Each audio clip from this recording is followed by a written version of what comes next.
Welcome back to Vancouver. Last night we saw exactly why women's figure skating is the Winter Games' most popular event. Raw emotion, record scores, and a historic jump.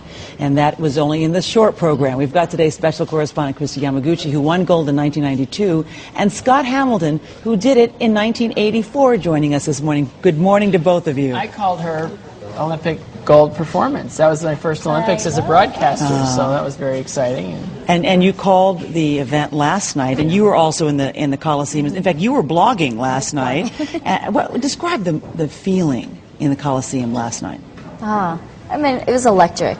It was, I think, everyone is ready for it to finally get underway, the ladies' event, and anticipation to see the top contenders, how they would hold up under the pressure. And wow, Yuna Kim from South Korea did not disappoint from that first move. The look, yeah, that look. As soon as our music started, it was like, wow, okay, let's sit back. She was under immense pressure, and she didn't disappoint, and she scored, what, a 78.50. It's a world record in the short program. Scott, just how impressive is she?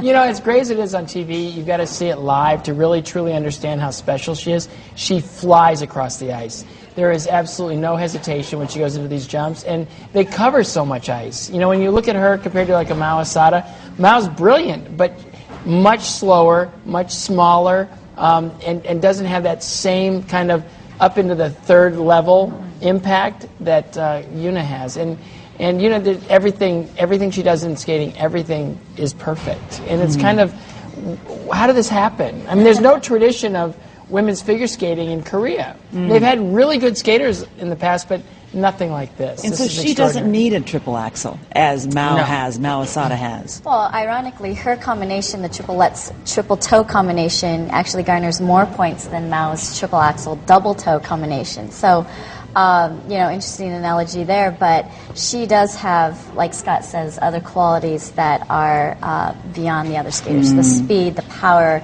and, you know, just the overall presence, I think, on the ice is so commanding. Which is not to say that Mao Asada is a shirker. I mean, my goodness, what a beautiful skater. She's from Japan, and she's got to be thinking about her strategy this morning after what happened last night, barring a mistake, right? You're laughing at me. No, it's like your strategy. She's the only woman in the world that does triple axel, right? And she's going to probably put two of them in a long program, and it probably won't be enough. Because the way that Yuna sets up her program is a beautiful triple axel. No, it's just gorgeous. But, you know, again, it doesn't have that same speed and the same flow across the ice. It's amazing skating, but when you put them side by side and you compare them, you know, Mao's got to be thinking, there's nothing I can do. I just gave her everything I had in the short program. She skated right after me, directly after me. She heard my scores. She knew they were great, and she threw it down and beat me by 4.5 points.